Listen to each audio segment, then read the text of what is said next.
What if I told you that the most important thing in an Assassin's Creed game is the map? Well, it does hold a lot of importance on the quality of the game. And this does not only go for the Assassin's Creed series, but any game in general. In this video, I'm gonna be ranking the maps in the whole Assassin's Creed franchise. Now, this will not contain a single city, but the whole map of a specific game. For example, Assassin's Creed 2's whole map and not a specific city in that game. For example, I'm not gonna be ranking Florence and Venice different. It's not gonna be like that, guys. Now, the way I'm gonna be ranking these maps will be based on the depth it has and also if it has locations that are pretty good looking in general. Obviously, it can be subjective in some areas, and also I personally think that all of these maps are pretty good. If I want to be honest with you, Assassin's Creed games always had good maps, and I appreciate all the maps that are in the game. They had a lot of detail in it, and it's really hard to rank it, but if I want to do this will be my ranking. And feel free to provide your opinions as well, and I'll be happy to know your rankings as well. But before we dive right into the rankings, I would appreciate a like on this video, and feel free to subscribe because it takes time to produce these videos. Alright, so on number 13th we have Assassin's Creed Valhalla. Now the map of Assassin's Creed Valhalla is very different than what we had normally seen in the other Assassin's Creed games. Now what does that mean? In my opinion, it looks much more dark themed. The only one I think of that is close to this would be of Assassin's Creed Rogue. Probably I would think Assassin's Creed Revelations,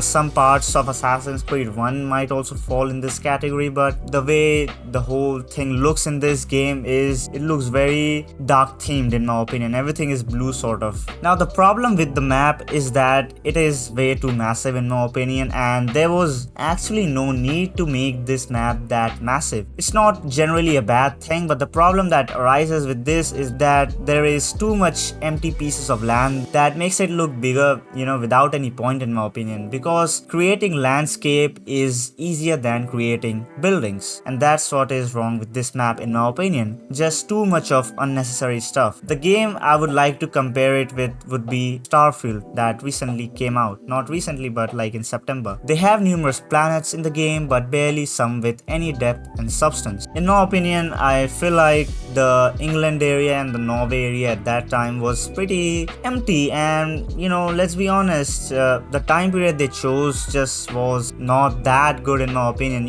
It is good from a warrior game, but I don't think so it fits the assassin theme in my opinion. Now number 12 we have Assassin's Creed Rogue. Even though the game is not that famous, I actually kind of like the map of it. It consists diversity because it has dense New York, and on the other hand it has North Atlantic and River Valley, and those are kind of similar to RPG titles. It definitely gives a different feeling because of this. I also just felt like to say that the story is pretty underrated as well. That makes the overall impression of the game not so good, but I would definitely recommend you guys to play this game. You're gonna love the map a lot. We also traveled to Lisbon in this game, so that I don't know if I should consider that as well in the map. This map would be really good as well, and I actually liked the Lisbon area specifically, but we were not there for a very long time, so it's pretty hard to kind of take decision based on that. But for the most part, you get to see New York and all the other areas like the North Atlantic, the River Valley and stuff like that, but I like the diversity in this game. On number 11 we have Odyssey. Now Assassin's Creed Odyssey's map is actually very beautiful looking, especially combined with the history of it makes it even better. The colors are beautiful and it just looks super lucrative to play. But again, this map has some problems with empty landscape like Valhalla. There's also a lot of water in this game which makes the map look bigger in my opinion. I do want to say that as an RPG game, this type of map is pretty good. I'm not gonna lie. For the RPG lovers, this map is just perfect in my opinion. There's a lot of bases in this game that you can just straight on raid. If you are that type of guy, you're gonna enjoy this game if you haven't already played it. It's the perfect RPG game map. But the problem with it is that it is sold under Assassin's Creed, right? As I've said multiple times before that no matter how good the map is as an RPG game, we have to see it from the context of an Assassin's Creed game, right? So this whole ranking is based upon, the assassin theme, I would like to say, in simple terms. As you go up in the ranks, we are gonna discuss what's the most suitable map according to the franchise. We are seeing the Assassin's Creed series as a whole. On number 10th, we have Assassin's Creed 1. Even though this was the first game in the series, they've put a lot of time in building the map of this game. I know it is empty in terms of activities, but there's 3 different cities, there's, for the first game, that's a lot actually. And they also have like different sectors in a specific city, right? One is gonna be a rich sector, one is gonna be like the middle one is like the poor one, I believe so, but I don't exactly remember, but there's like sectors in this game if I correctly remember. And in Jerusalem, I also remember that there is sectors according to the religions. That was pretty good thing, that was pretty historically accurate at that time. The game's Middle Eastern themed cities are also really memorable, especially the game's map looks a lot more mysterious, feels kind of similar to Revelations because obviously it is close to that place. The way Masyaf is designed also feels so good and feels very hardcore assassin game, and they had to do this to establish the assassin theme with the help of their first game, right? This was a good base in my opinion. I also like that we had to travel between the cities,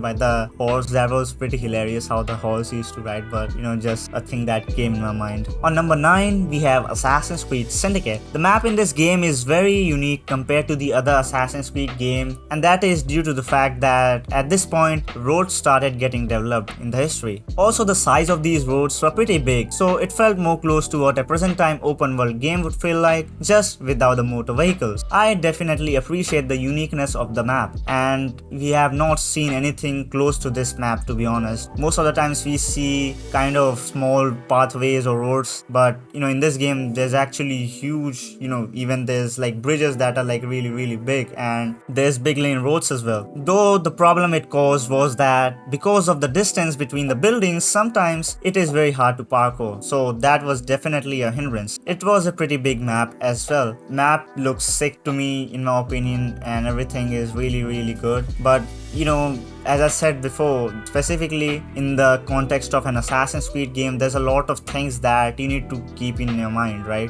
While selecting a time period specifically. On number 8, we have Assassin's Creed Brotherhood. The map in this game is most similar to Assassin's Creed 2, but we don't have multiple cities like Assassin's Creed 2. I do appreciate a lot that is present in the game. There's a lot of activities you can do in this game, by the way. If I remember correct, there was multiplayer that was released in this game, but that actually made the map more interactive in my opinion. The rooftops in this game are pretty fun for parkour, and there's Colosseum in it, so that definitely bumps up some point. I do think that the map was a little downgrade from Assassin's Creed 2, but obviously it is not a direct sequel of the Assassin's Creed series. It is the continuation of Ezio's story, right? But instead of that, it manages to have a lot of depth in it. There's also some free spaces as well in the game. There's a lot of missions when, specifically if I remember, there was like a war mission in this game where we had to fight with Bartholomew or something like that. I don't remember his name, but I kind of vaguely remember everything, even though I played this game a long time ago at this point. But yeah, anyways, the next one is Assassin's Creed Revelation. To be honest, this map reminds me a lot of Assassin's Creed 1's map. As I said the same in the part of Assassin's Creed 1's map as well, that they both are pretty similar. The feel of it is very similar, if I want to be honest with you. I know a lot of people kind of ignored this game, but you should definitely play it. The map feels very mysterious and historically accurate as well, because it was a time when Constantinople was conquered by the Ottoman Empire. So there's a lot of history attached with this map. There's also 2 separate regions in this game. The architecture was also cool, and in terms of performing parkour, it was pretty good. And if you remember, there were zip lines in this game that we can use hook blades on, so that was really cool. And the rooftops had a different feeling in this game. It was very different than the other Assassin's Creed game. On number 6, we have Assassin's Creed Origins. Now you might think, why did I put this here? Assassin's Creed Valhalla is on like in the end, Assassin's Creed Odyssey in the end. Why would you put Origins? But the reason I put this here is because there were a lot of really cool stuff in this game. For example, there were pyramids in the game and also other mysterious looking locations that were there in this game. For example, there were caves inside, these pyramids that were really fun to explore, and I felt like the cities in general were more better compared to, the RPG titles, in my opinion. I know the map was smaller than the RPG ones, but I just felt like this game had more depth even though it was an RPG game. I also just like the Egypt theme in general, so that kind of skews it a little bit, but again, this map is also what I would call an RPG map. Again, there is nothing wrong with it. I just personally think that adding more buildings and making the city more dense is better. Obviously, not discrediting how the game looks. As I already mentioned, the game is very beautiful looking as well. For performing parkour in the game, you just need more density. And even after, all these hindrances in the game, I still put this game on number 6. So that is actually a really good thing. Number 5, we have Assassin's Creed Mirage. This game is pretty new, so it's hard to form an opinion on this game, but I loved how the game looks. The time period they chose was really sick, and Baghdad was the most populated city at that time. I also love that there is diversity inside the city as well, that at some places there's gonna be more poor people, at some rich, and depending on that, the look of the place is also gonna change. There's also a lot of cool areas that you can explore outside of the city. There's 2 small towns other than main Baghdad.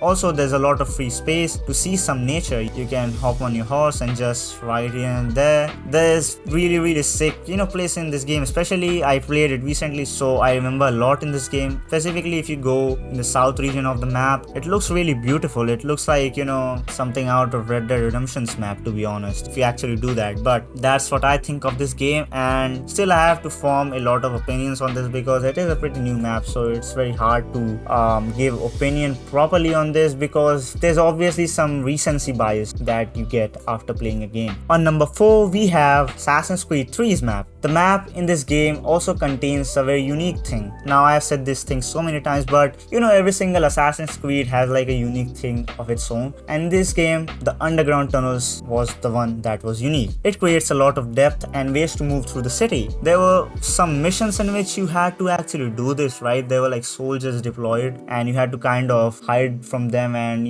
travel from one part to the other part of the city by using these tunnels. But a lot of people actually didn't even know that these were actually things. The map also combined with the whole American Revolution setting creates a unique feeling. You will truly feel immersed in the dense places that is suitable for parkour and trailing missions. Especially the frontier map when the American Revolution was going felt so sick. You see like really buildings getting destroyed, everyone throwing arteries and stuff like that. The missiles were getting like fired here and there. Just was crazy, guys. That was like a really sick moment, to be honest. This was very unique in my opinion and a bold idea for them to create a literal war field. So it had a like different feeling, the whole map. On number 3, we have Assassin's Creed Black Flag. What's hilarious about this game's map is that it is very reminiscent of Assassin's Creed Odyssey's map, but still I put it up here. But the difference is that it still has places that have that assassin vibe to them because of the proximity of the buildings to parkour on. Also, there were a lot of mysterious hidden places that we discover throughout the game. Specifically the parts when we used to go with James Kidd, if you guys remember, James Kidd or Mary Reed, whatever you want to say. Those missions were really good, and we saw a lot of places like on the map that were like so well made, really mysterious, and just felt sick discovering those places. Also, Havana in this game is just very memorable. It just has a unique feeling, and seeing Havana at that time, a lot of people visit at the current time as well, and it looks really beautiful, and it feels really good that a lot of stuff is still the same in this place, even at the present time. To be honest, if you are the type of guy which appreciates a big map, but you also like the traditional type of Assassin's Creed games, this map is just perfect. I still felt like I was playing an Assassin's Creed game despite of it being so big. On number 2, we have Assassin's Creed Unity's map. No questions asked, this map is perfect for parkour, which works pretty well with the movement in this game. A lot of tight places in this game which makes the parkour a lot more interesting, though it causes a little bit of chaos that I might add for sure. There's also a lot of interiors in this game that creates more depth and create more insane parkour plays. If you you want to do parkour, this map is just perfect. Also, the colors in this game are pretty good as well. It looks more artistic and water painted style. You know, this game has a specific look that I don't see any other game has. It looks like you're actually playing a painting, so to speak, and combine it with the parkour, it's just a very good experience in my opinion. On number 1, we have Assassin's Creed 2, and I don't know like how many times I'm gonna say this game is just perfect in terms of everything, man. Even if I gave it a ranking in terms of a story or anything, any ranking, this game would be like top. You know, most of the times it's gonna be number 1 or max it's gonna be top 3 in my opinion. This was probably expected by a lot of people. The sole reason is Italy. The way the map is designed in this game can never be replicated. Nice rooftops to parkour on in Florence, very good architecture of the buildings, historical sites as well that have missions on them, and especially when it steals the show every single time. It is just beautiful. I don't know how to describe it in words when I'm jumping on objects above in Venice, you know, the small canals. It just feels so good, man. Especially when there's a background music going on. For example, Dreams of Venice, something like that. Doing parkour above these canals is just beautiful. Also, the other regions in this game are really well done, whether it be Forlì, Tuscany or Monteriggioni. A lot of places with good architecture and unique theme to them. And guys, that is it for this video. I hope you guys enjoyed it. I want to know what your personal ranking would be in terms of map. This would be my ranking. You know, a lot of these rankings might change depending on my mood, to be honest, because these maps are like so close to each other that, you know, it's really hard to decide. And there's never been an Assassin's Creed map that is a bad map. I can say for story that a specific Assassin's Creed game might not have a good story, but in terms of map, it's always been good to me. The series has always been good. But anyways guys, that's it for this video. Make sure to like this video and consider subscribing on the channel if you want more videos like these. Make sure to comment down any thoughts, or if you want to give any suggestion or any video ideas, provide it down in the comment section. And I'll see you guys in the next one.